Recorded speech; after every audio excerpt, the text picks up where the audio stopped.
how to share a tweet on Discord or post tweet on Discord server. So all you have to do is to choose a tweet. So go to Twitter, and then here, let's say this tweet, you want to share this.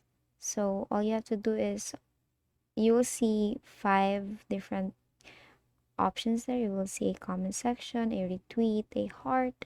Then on the last part, you will see here an arrow.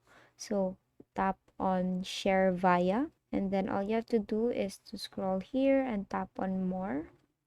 And then under suggestions, you will see Discord there. Just tap on Discord and it will look like this.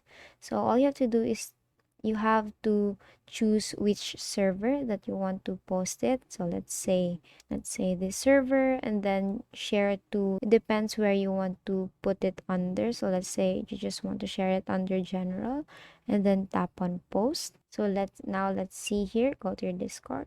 Let's check here. And as you can see here, you have now successfully shared a tweet on Discord or post tweet on Discord server. And if it doesn't work, make sure that you have updated your Discord application.